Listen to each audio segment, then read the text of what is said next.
Hi dear friends and subscribers of Cricket Happenings. This is your host Ram welcoming you to this edition of the Cricket Happening show. Well, as far as today's Cricket Happening show is concerned, it is going to be the preview of two T20 matches which is coming up. One is between West Indies and England, which is going to be played at the same ground here in Bridgetown in Barbados. And as you know, West Indies won the match in a nice manner in the first T20, and now it is going to be the second T20. So this is an opportunity for England to level the series and go on to the decider, which is again going to be played at the Bridgetown in Barbados. When that is so, the pressure is absolutely on England, because if they lose this particular match, then it will also dent their morale a bit, because West Indies would be absolutely geared up for the T20 competition, the T20 World Cup 2014, which is coming up shortly. So West Indies would definitely like to put their best foot forward to close this particular one-day series with a victory today. So I'll be just doing a brief preview of that particular match. And there is, as you know, the first T20 match. Now this is a preparation for Australia. Well, they have played 3 T20 matches against England. They won it. But for South Africa, they have been starved of some T20 competition. And the other day, the first T20 unfortunately was washed out due to rain. But I am very it's really sad to see that weather is something which is being following this particular T20 series between South Africa and Australia, because the forecast is not good. There could be some afternoon showers tomorrow, and whether that is going to affect the match, one does not know. But as you know, the first T20 went off without a ball being bowled, and South Africa versus Australia. As I said, Australia, they definitely have they have some they already have beaten England 3-0 in the T20 competition. But for South Africa, they have been starved of some T20 cricket, and it would be very essential that this T20 series between South Africa and Australia takes place tomorrow, because as you know, the T20 World Cup is coming up shortly, and South Africa would definitely love to test some new players, and probably that also will give them an opportunity to have the right blend when the T20 World Cup comes, because South Africa are one team. As you know, they have always been getting the wooden spoon, in the sense they have never won any major title till now. Graham Smith is also retired. As you know, Graham Smith Graham Smith was a wonderful captain. Well, but as far as South Africa are concerned, they would be definitely eyeing the T20 World Cup. So, but for them, I think this is a bitter blow for them, with the weather not really allowing things to happen. Well, so, and I will also give some cricket news as we go by. So first, let's look at the West Indies versus England T20 match, which is coming up today between it is going to be played at Bridgetown in Barbados. Now, as far as the match is concerned, as I said, let's look at the England team, who are under immense pressure. Now, what one saw in the previous match is that all the slow bowlers were the ones who actually really ruled the roost as far as that particular match was concerned, because all the wickets fell to the slow bowlers. Now, keeping that in view, England would definitely be tempted to have another spinner in their ranks. Well, James Treadwell bowled excellently, I thought, giving away just 16 runs off his quota of 4 overs. And one remembers that Stephen Parry, the left-arm spinner, actually made his one-day international debut in the one-day international series against West Indies, and one can very safely say that Stephen Parry would be included in the mix, because Stephen Parry is a left-arm spinner, and yes, I do have the information that Stephen Parry may get his T20 debut today, that is on a Tuesday. Well, Stephen Parry was very impressive in his first outing, so T20 debut for Stephen Parry, and I think that should happen, because as I said, we saw that all the wickets were going to the slow bowlers, and I think that would be the right way to go. It would also add some good variety as far as English attack is concerned, because James Treadwell with his right arm offie and Stephen Parry with left arm spin, and then they have, if at all they have to call, they have Moeen Ali too, who can always have the same brand of spin bowling that England want. So they would have a lot of variety as far as that is concerned. Now Luke Wright the other day failed, so probably his place might be taken by the all-rounder Moeen Ali, because for England they have injury worries too. Even Stuart Broad is a doubtful starter for the T20 World Cup as well, which is not good news. So his place, one does not know. I mean, so that's the precise reason I said Moeen Ali would be into the team, and Stephen Parry also would find a place. And I think that's the right way to go. Now let's look at the West Indies squad. Now for West Indies, they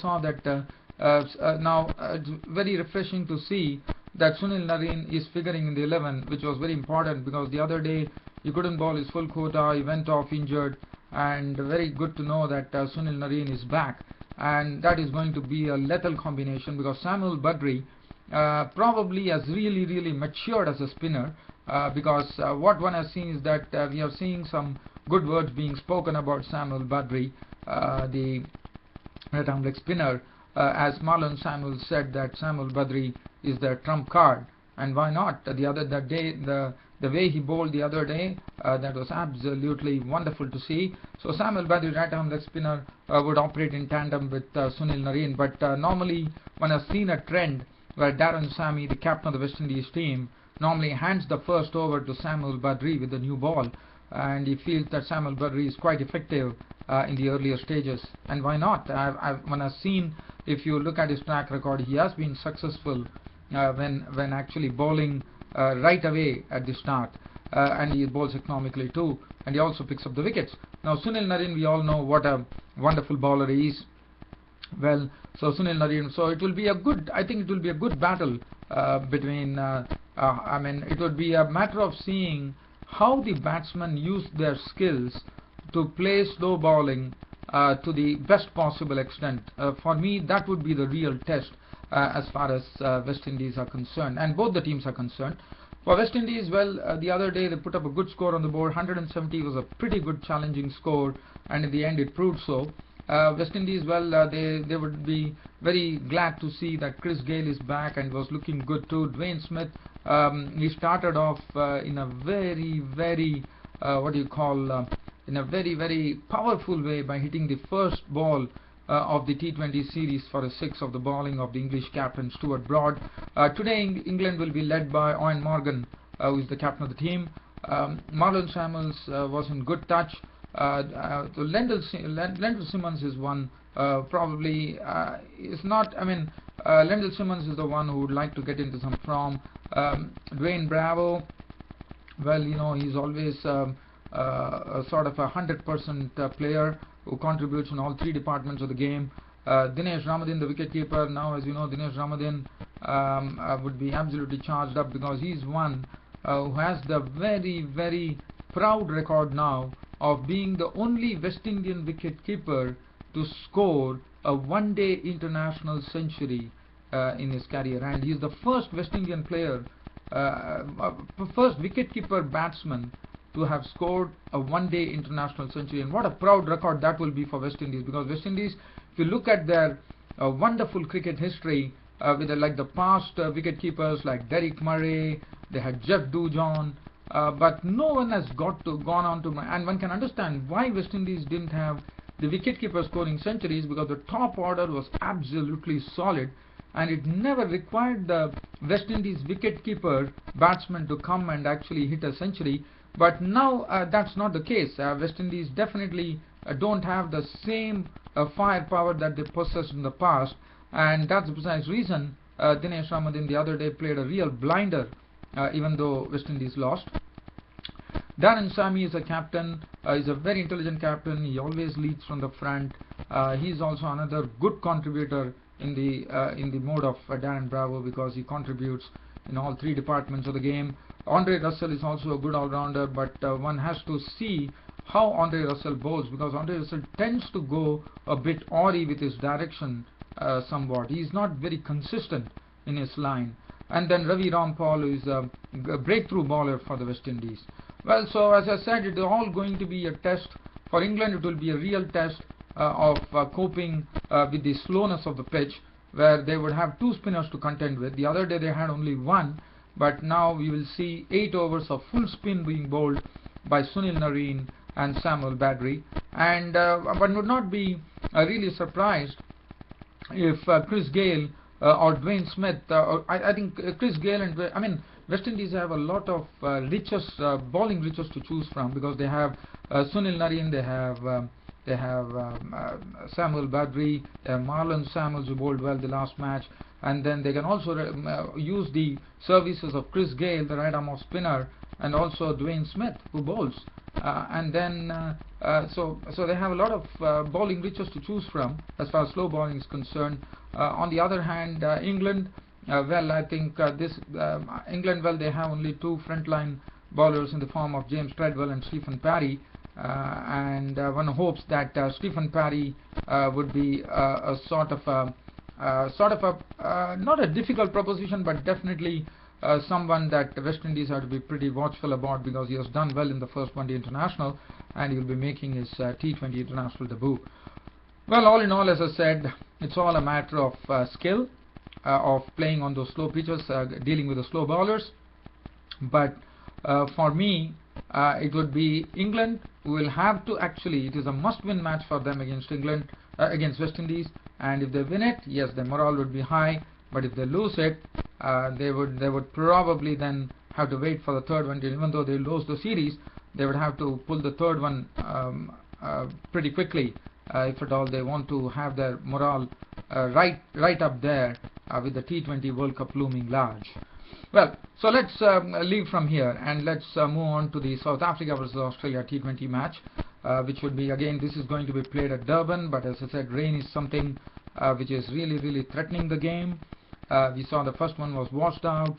Now, for South Africa, the one thing that you would be seeing is that du Plessis is the captain of the South African team, and one thing for me is that Buran Hendricks, not many have heard about him, but he has done very well in the domestic circuit here in South Africa and looks to be a fine prospect, bowls with a lot of pace, and one would be hoping that Buran Hendricks gets an opportunity and makes his T20 debut, because this is another window for South African selectors to really look at their, even though they have selected the team, but at least they would know what is the right combination for the T20 World Cup.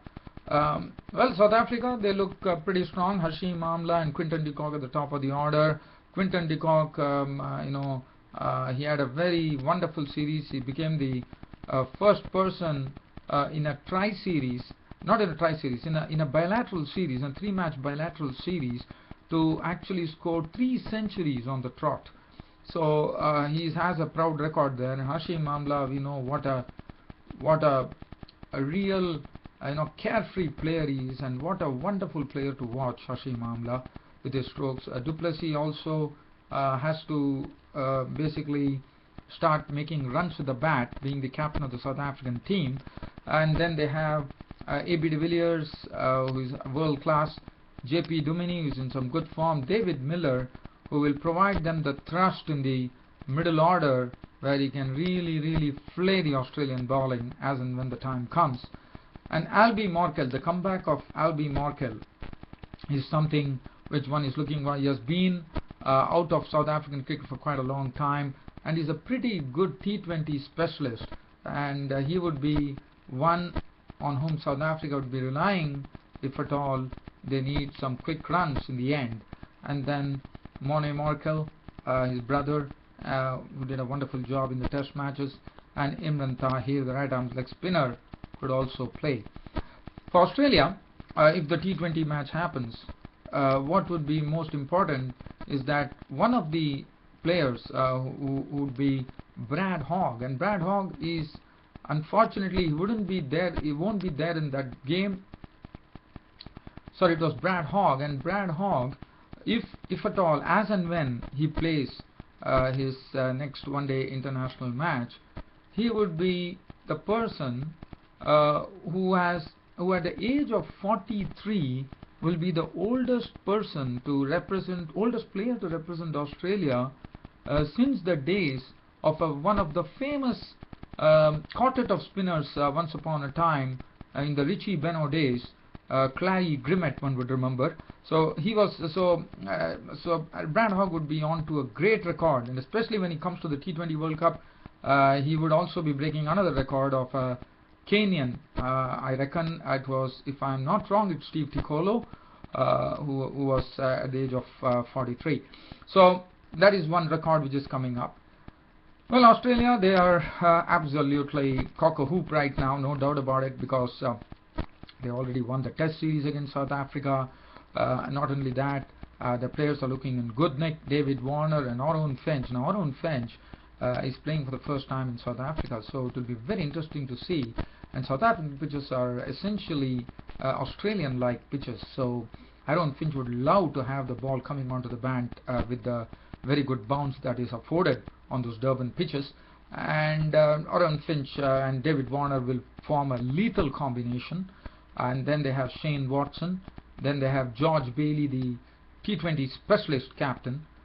Cameron White, who has really fought his way into the Australian team with his splendid performances against England in the T20 series.